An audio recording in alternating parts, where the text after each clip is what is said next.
இல்ல அந்த மாதிரி நேரடியான காட்சிகள் எதுவுமே இல்ல. இது படம் பார்க்குறவங்களும் நெறைய ஒரு பெரிய சர்ப்ரைஸ் தான் ஆக்சுவலா. ஏன் இப்படி ஒண்ணும் பெரிதா ஒண்ணும் பெரிய அளவுக்கு வயலன்ஸ் இல்லையே! மேபி பார்க்குற ஆடியன்ஸ் வேணா வந்து ஏஜ் குரூப் ஏஜ் குரூப் இருக்கனால அவங்களுக்கு வந்து இதெல்லாம் வந்து வன்முறையா தோணலையான்னு தெரியல. இல்ல ஏ ஆனா சர்டிபிகேட் வந்து எதனால குடுத்தாங்கன்னு நீங்க ஒரு பார்த்திருப்பீங்கல்ல. பார்த்தத வச்சு உங்களால எதனால அப்படின்னு சொல்லி நீங்க சொல்றீங்க?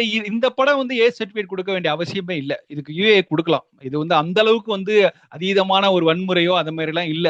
இது கண்டிப்பாக அவங்க ரீசென்சார் போறதுக்கான அனைத்து வாய்ப்புகளும் இருக்கு. ஏன்னா நீங்க வந்து அந்த அளவுக்குலாம் ஒரு நேரடியான வன்முறைகளா இல்ல. குறியீடா இருக்கு. படத்துல நெறைய சுத்திரால் அடிக்கிறாங்க, ரத்தம் வருது, அதெல்லாம் இருக்கு. ஆனாலும் இது வந்து நம்ம எல்லா படங்கள்லயும் அது வந்து பொதுவான விஷயம் ஆயிடுச்சு.